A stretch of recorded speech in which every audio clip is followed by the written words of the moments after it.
Alrighty, hi Zach. Today we are going to do lesson number 40, which starts on page 160 in your book. Okay, this Bart Simpson writing, "We do need no education." He was probably saying, "We don't need no education," right? You know that Pink Floyd song? No? Okay, it's okay. I'm old. You're not old. Anyway, here we go. We are going to jump right into this lesson, which is the quotient rule for exponents. This is kind of cool. I think you're going to like this because once you get it, it's definitely going to be a time saver. And we're also going to go over distributive property of rational expressions that contain negative exponents. That's a mouthful. So that's what we're going to do today. A lot of very complex stuff. So don't tell me you're not learning this year because I know for sure that you are. Here we go. Now, the first thing is that we are going to review some of our rules and definitions for exponents. This is a review on rules and definitions for exponent. The first one is when you're doing x times x times x times however many x's, n number of x's, the way you write that is x to the n. Makes sense, right? So if you have, for example, this is just a review here, x times x times x, what you obviously mean by that is x cubed. Okay, easy peasy. That is the first one. That is basically the definition of an exponent.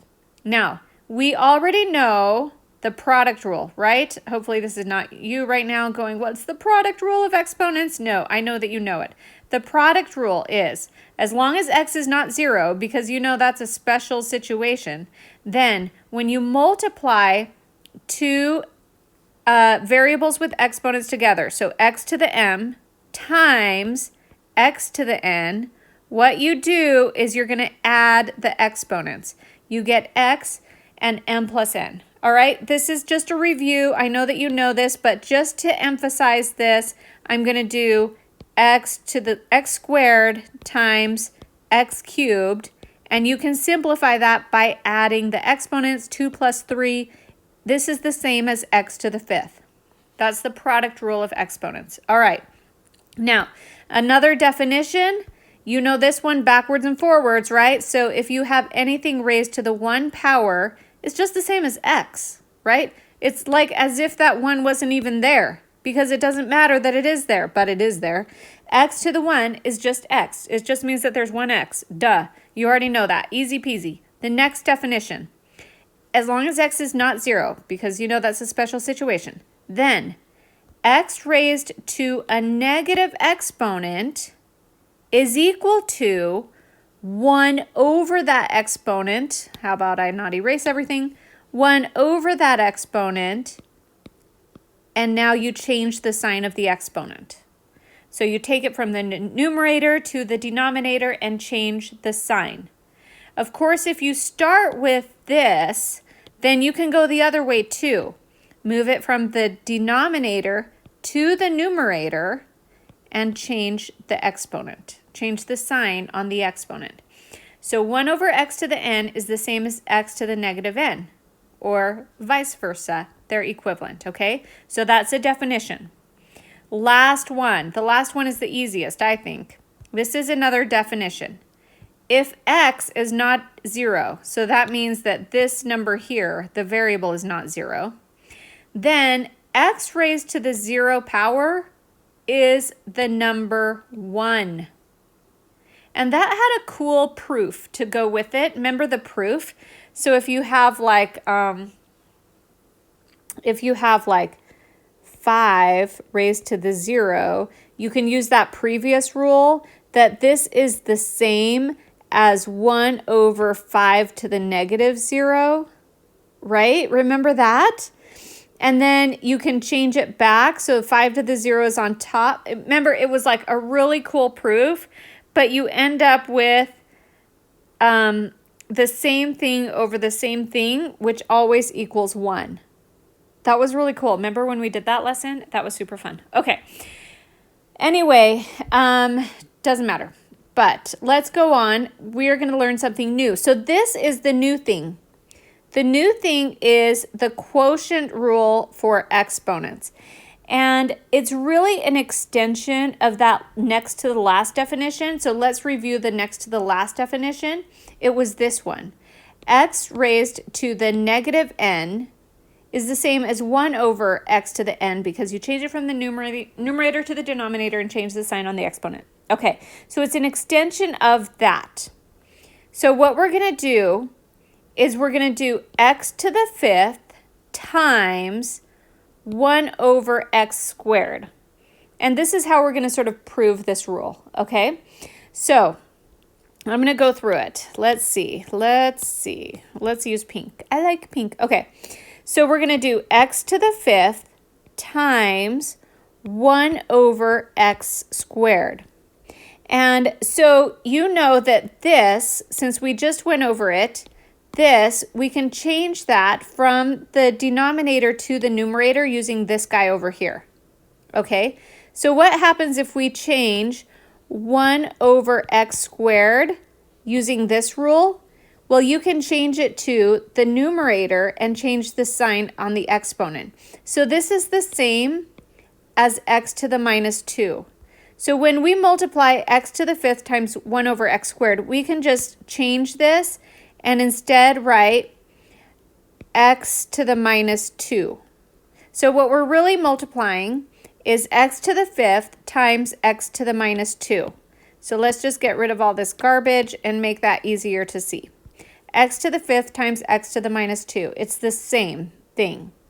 Now, what is the multiplication rule of exponents? Like when we multiply exponents, we just said that, what we do is we add the exponents. So x to the 5th times x to the negative 2 is the same as x 5 minus 2 because we add the exponents, which is equal to x cubed. And the reason I'm subtracting, obviously, is because this is a negative 2 here. So it's kind of like 5 plus a negative 2. And we get x to the 3. So now let's look back at the original problem, which is really x to the 5th times 1 over x squared. And you see that it's basically x to the 5th over x squared, and we ended up with x cubed. So that's interesting.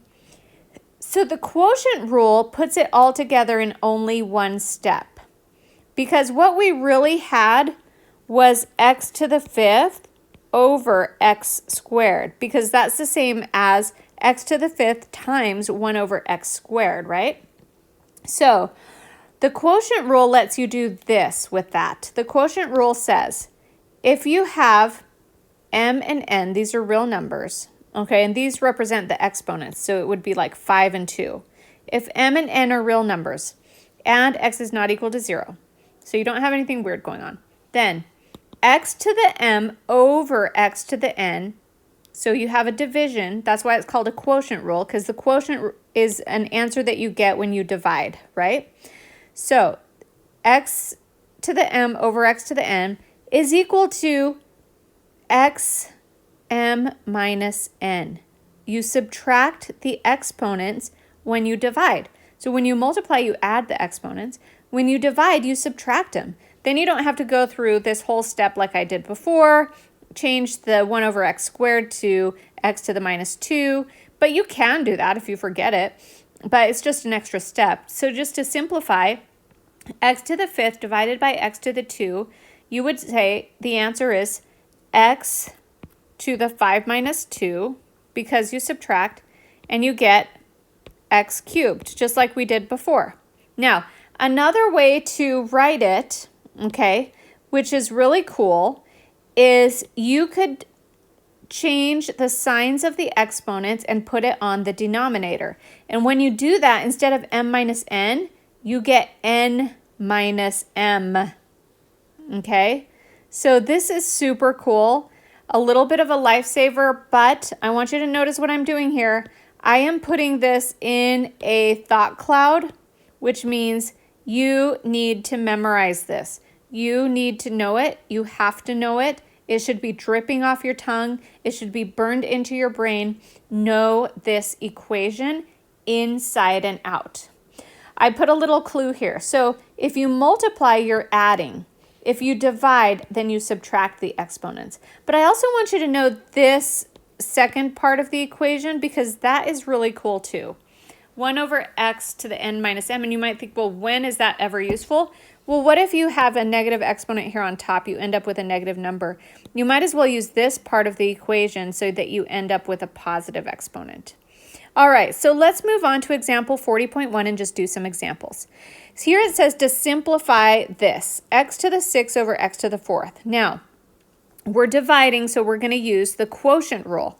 And we just learned that x to the 6 divided by x to the 4th, you could multiply and say x to the 6 times x to the minus 4. That's the extension of the other rule, right? And so the answer is going to be x 6 minus 4, and you get x raised to the 2. Okay, easy peasy. Now we're going to try it with the quotient rule to save a step. Now, x to the 6 over x to the 4th is just going to be easy peasy x raised to the 6 minus 4. And then you have x raised to the 2, x squared. You got the same thing if you use the negative exponent rule and then use the multiplication rule and add the exponents versus whether if you just subtracted the exponents. So same thing, just to show you can save a step. Now, you're probably thinking like, hallelujah, because you saved a step here. This is great. Let's make it a little more complex as we go. This is testing me too, Zach, because these are very complicated questions that are coming up. So simplify x to the 6th over x to the 4th, but they put a caveat here. And the caveat is they want the x in the denominator. That's important. They want the x in the denominator. So let's use the second part of the exponent rule. Remember that part? If they want the x in the denominator, we're going to use this part of the rule. 1 over x n minus m. So you take the denominator exponent first and subtract the numerator exponent. Okay, so let's try it. So here we have x to the 6th over x to the 4th. I wrote it here just to make sure. Now, they want the x. You know what? I'm not even going to do it this way. Should I do it this way? They just want to show you that if you take this x to the 6th, and if you put it on the bottom and change it to x to the minus 6, then you can use the product rule. Like let's say you went brain dead, you couldn't remember the quotient rule, which sometimes happens. You can use the multiplication rule, which means you're going to add those exponents on the bottom. So 4 plus a negative 6, and the answer is, wait a minute, 4 plus a... Oh, yeah, I got it right. 4 plus a negative 6, and the answer is going to be negative, oh, heck. Let's try that again. Negative 2, okay? So if you go brain dead and you don't remember the quotient rule, you can do it that way. Now, let's erase this and not be brain dead and just use the quotient rule and save ourselves a step. So to do it that way, we're going to do x to the 6th over x to the 4th, because this is the problem. We know that they want the x on the denominator. So I'm going to write 1 over, and it's going to be x, and then I'm going to take this one first, the 4 first. 4 minus 6, okay? And then you get 1 over x to the minus 2, again, which is the same answer that we got before, but we weren't brain dead and we did it all in one step. Easy peasy, right? Right? Hopefully this is not you right now. Come on, wake up. All right, we're going to do example 40.3 on page 161 towards the bottom. It wants us to simplify this. X to the 6th over x to the negative 4. So they're going to work the problem twice, and maybe I'll work the problem twice just so that it sinks in.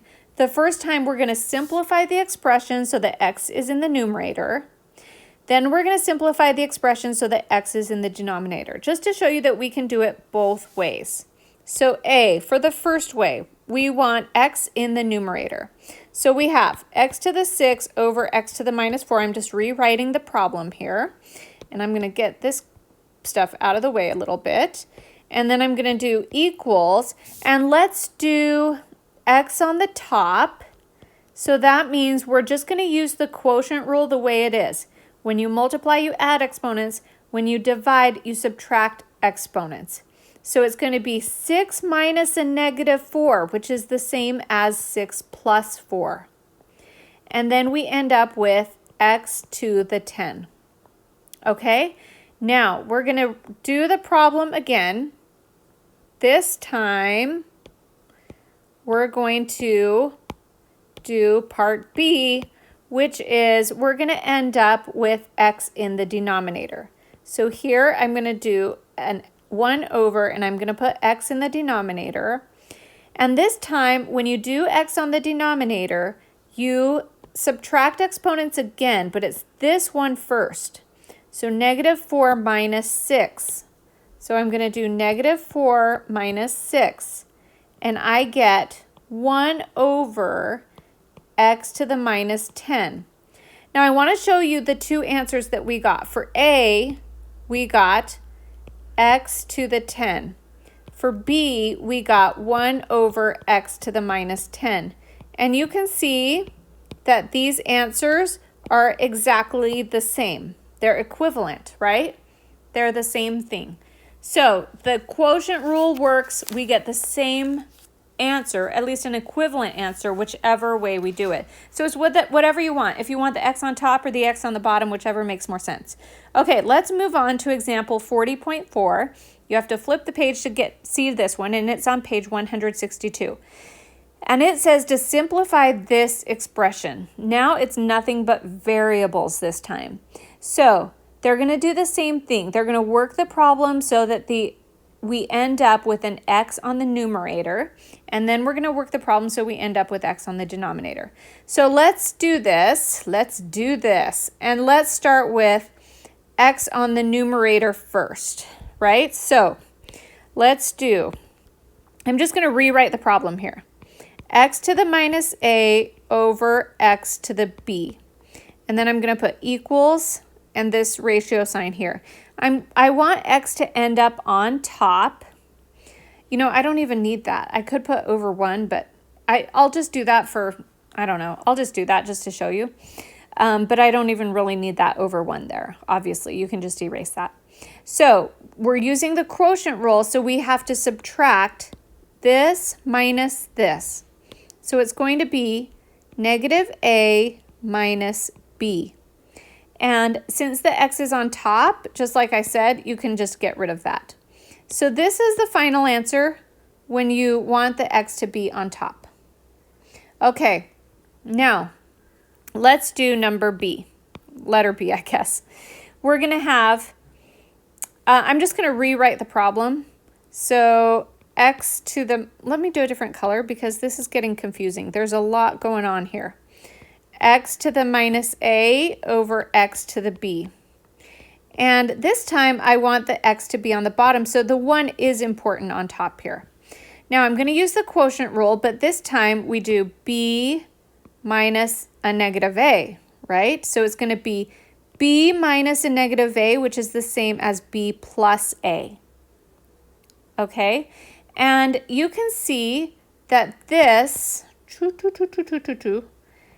and this above it are equivalent expressions. They are the same thing. That's supposed to be an equal sign, not an 11. So x to the minus a minus b is the same as 1 over x b plus a because you changed the signs on these and you put it on the bottom. Okay, so they are equivalent expressions. So that's really cool. They have the same value. And it doesn't matter which variables you plug in. If you did this correctly, they have the same value, which is super cool. Alrighty, let's do example 40.5. This is where my brain starts to hurt a little bit because look at this. Oh my heck, look at that expression. That is a lot. There's a lot going on there. Now, the first thing that I'm going to do, well, Well, okay. Let's just let's solve it with all the variables in the numerator first. Okay? So let's try that. Can we cancel anything out though? Let's just solve it with all the variables on the top first. So let's start with x on the top. So since it's x to the minus 5, and this is like a 1 down here, we're going to use the quotient rule. So negative 5 on the top and then a 1 on the bottom. So when we're dividing, the quotient rule says we're going to subtract. So it's going to be negative 5 minus 1, which is the same as negative 6. Okay, now let's do y. Y is, I see a 6 here and I see a 2 here. So since we're dividing, 6 minus 2 is 4. Okay, now let's do the z's. I see a 1 on top and I see a z to the negative 3 on the bottom. So it's going to be z 1 minus a negative 3, which is the same as 1 plus 3, so it's a 4. And then there's nothing on the bottom because you dealt with all of these. You took them into account. So it's just basically a 1 on the bottom, which you don't even need. You can just erase that, and that's the final answer when all of the numbers are on the numerator. Okay, so let's erase that, and let's do the problem again, this time with all the variables on the denominator. So I'm going to be doing this in my head, but I'll talk you through it. Now, what we're going to do is we're going to put a 1 on top. Let's start with the x's. Here we have a negative 5 and a 1 on the bottom. Now remember, when you're putting the variable on the bottom, like we are here, we start with this number. So it's a 1 minus a negative 5, which is the same as 1 plus 5, which is 6. Okay? Now we're going to do the y's. Let's deal with the y's. So we have a 2, we have a 2 on the bottom and a 6 on top. So it's going to be 2 minus 6, which is negative 4. Now let's deal with the z's. We have a negative 3 on the bottom and a 1 on the top. So it's going to be negative 3 minus 1, which is going to be negative 4. Okay, and so that's how we get b. That's the same for b. So this is an equivalent expression. Now what they want us to do is make all the exponents positive.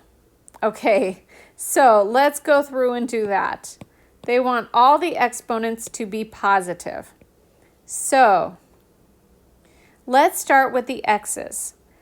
So we have a negative 5 and a 1 on the bottom. So if we do negative 5 minus 1, that leaves us with a negative number. So the x cannot be in top, it must be on the bottom. So I'm going to write an x on the bottom. Now to do an x on the bottom, we have to do 1 minus a negative 5, which is 1 plus 5, which is 6. Now let's do y. Let's assume that we're going to put it on the top. Okay, so if we put it on the top, then it's going to be 6 minus 2, which does give you a positive number. So 6 minus 2 is 4. Oh, no, thank you. I don't need any more. Oh, yes, you have a question? Dad's asking a question. Caleb wants to watch the birds with Zach and Addie. Oh, fine. It's Halloween candy. What? Is she going to sleep with Addie tonight? Oh. You tell me. Fine. Fine. But no popcorn? No, thank you. Okay, so the y to the 4th does go on top. Now, if we had done that math and we accidentally got a negative number, we would just move it to the bottom and change the sign, right? So let's do the z's. Let's put, you know what, let's accidentally do that, but on purpose do that. I'm going to put a z on the bottom. And what happens if we do negative 3 minus 1? We get negative 4.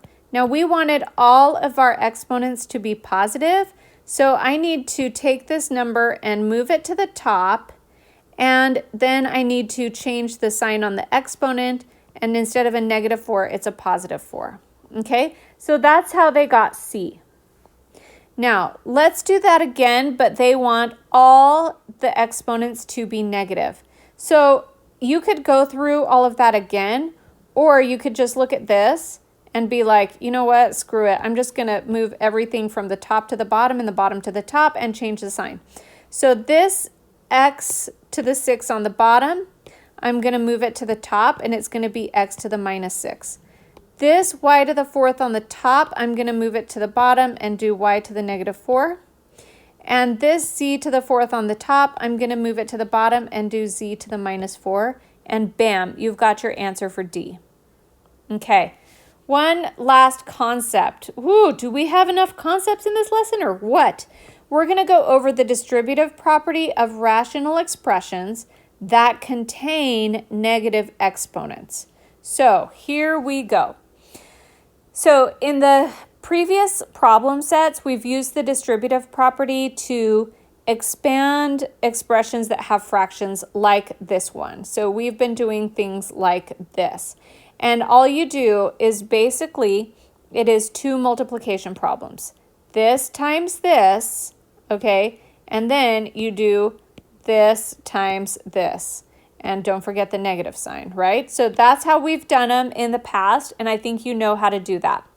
Now, we're going to make it more complex. I know, they're like, more complex. They look at each other. This is actually from that episode we just watched where they become foster kids for in the Flanders family. All right, example 40.6.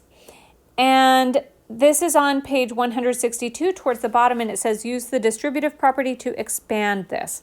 So just like before, it's going to be two steps. The first is we use the distributive property to multiply. So we're going to multiply this times this. Okay, let's start there. Now, if we start there, it's going to be 4. Okay, so I'm doing this on top. Okay, so I'm going to write 4x to the -2 times this, because that's basically going to go on top, y to the 4th x squared, and the stuff on the bottom stays on the bottom. So it's going to be over y to the 4th. Okay, now I'm going to take this minus sign and bring it down here. And then I'm going to do another multiplication problem. And it's going to be this times this one. Okay? So, again, we're going to do 4 times 3 this time. So I'm just going to multiply that out while I do it. So it's 12.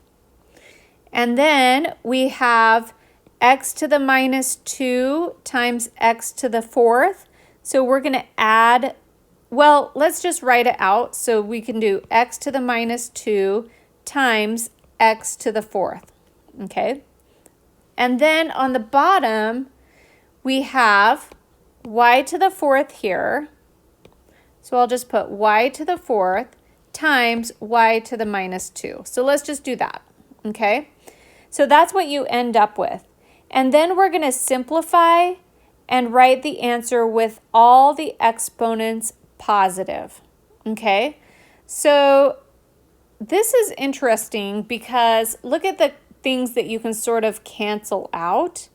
So if I cancel out this y to the 4th and this y to the 4th, because it's the same on the top and the bottom, and check this out. I've got this x to the -2 on top. I can just move that to the bottom and change it to x squared, right? And then this cancels out too. And so the only thing I have left in this first expression is 4. It all simplifies to that. Now, let's look at this second expression over here. What if we, let's see, what if we move this x to the -2 on the bottom and change it to x squared? And then I'm just going to get rid of that, okay? And what if I move this y to the -2 up and have y squared up there and just get rid of that? because I don't like those negative exponents. Those are super creepy. Okay, so now what can I cancel out? Basically, I have a 12, and then I can use the quotient rule, right? So I have, let's do the x's first. I'm going to write an x. I want it to end up on the numerator. So it's going to be 4 minus 2. So I'm going to end up with x squared on top. Now, what about the y squared? Well, there's more y's on the bottom. So that tells me that if I want a positive exponent, I want it to be on the bottom. So if I do y on the bottom and keep it there, it's going to be 4 minus 2. So 4 minus 2 is just 2. So this is the final answer, except this goes out front of that whole expression because it looked weird like that on the numerator. So you've got this. Okay, so that's the final answer. That was a little tricky, but I think you can do it if you take it step by step. And if you do, you will definitely be in the nerd group. So welcome to the nerd group. We're actually a fun group, and you know what? You grow up to rule the world, so don't be too sad that you're a nerd. All right, let's go to example 40.7. We're going to use the distributive property to expand this, and then they want the answer to be with all the variables in the numerator. Okay, so again, the first thing that we're going to do is a two-step problem where we multiply this by this, and we're just going to multiply it straight across. So x to the minus 2 stays on the numerator, y stays on the numerator, and then you've got another y to the 4th on the numerator. So I'm just going to write another y to the 4th there, okay? On the denominator, we are going to have only that x squared, this x squared right here. Okay, now I'm going to put a minus sign because of this minus sign, and then I'm going to do that second multiplication problem. So I'm going to be multiplying this times this. Okay, so what do we have on top? We've got an x to the minus 2, and then so this x to the minus 2, and then this y, let's just put that y. Well, should we put all the x's together? All right, let's put this x to the 4th next. X to the 4th next. And then we've got a y on top. We can't forget about that y. It's this one over here. And then we've got this y squared on the bottom. So we're going to put y squared on the bottom. Okay, now we're going to simplify and write the answers with all the variables in the numerator. All right, so let's simplify this. All righty. What I would do if they hadn't have said that is I would have moved like this x to the minus 2 down here and changed it to a positive 2, like another x squared. But they want all the variables in the numerator. So if we do that, the quotient rule says we have to start with this number. So right now I'm doing x to the minus 2 divided by x squared. Let's simplify that. Okay, x to the minus 2 divided by x squared. So that's going to be, I'm going to use a different thing. So it's going to be x on the numerator, and it's going to be, let's see, minus 2, because I start with this because I want it on the numerator. Negative 2 minus 2. Negative 2 minus 2 is going to be negative 4.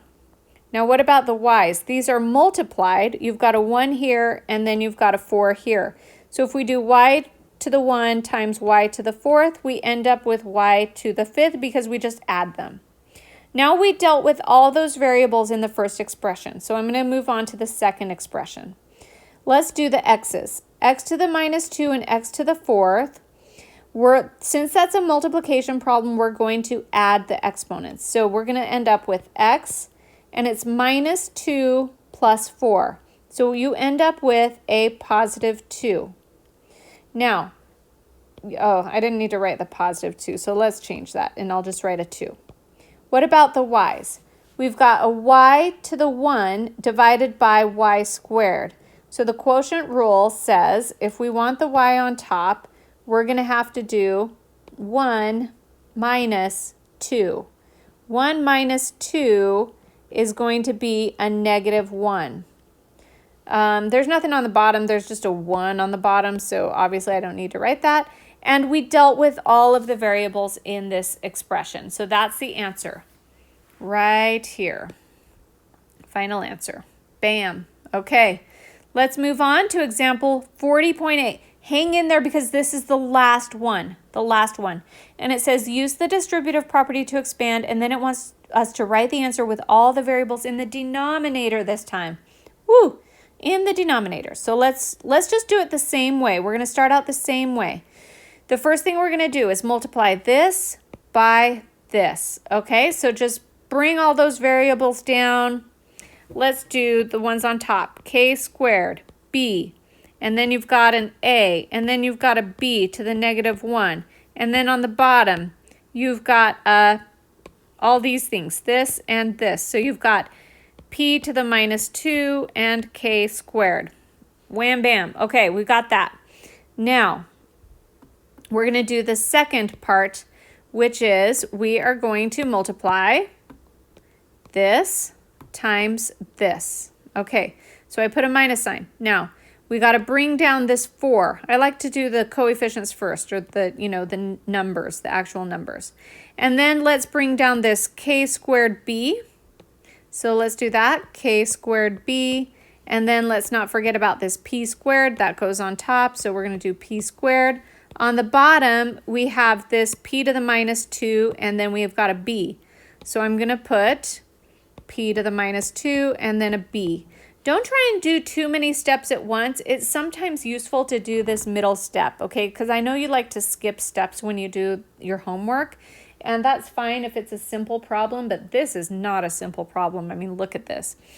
So now we're going to simplify. Now, if I see the same thing on the top and the bottom, I'm just going to cancel it out. And the reason is because when you do the quotient rule, you end up with 2 minus 2. You're basically doing 2 minus 2. And it becomes K to the 0, which is just 1. So that makes it easy for me to cancel out.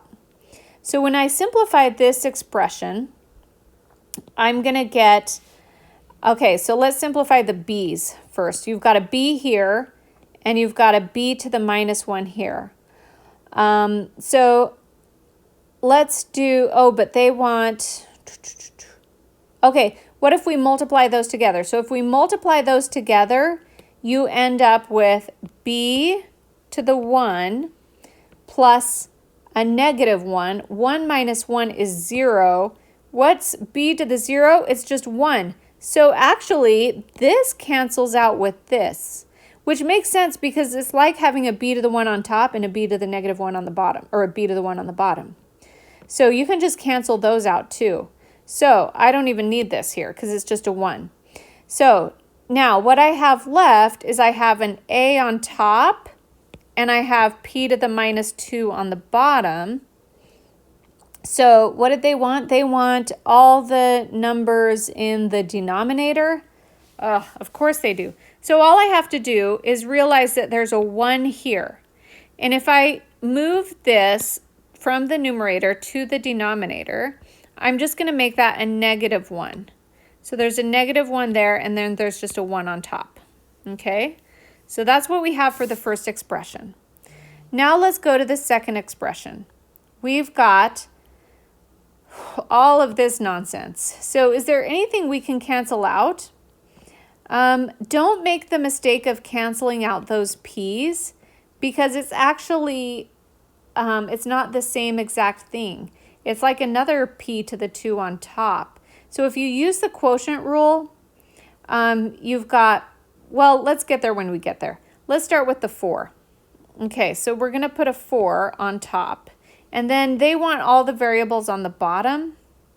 So let's start with, well, let's start with a P, I guess.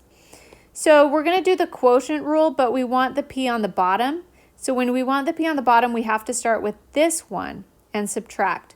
So negative 2 minus 2, you're going to end up with P to the minus 4. Okay? Now, look at the B's. The B's just cancel out because you've got the same thing on the top and the bottom.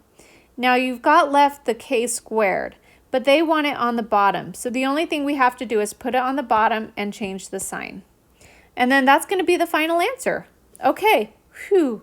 Now, I showed you this because, look, there's like, this is evil.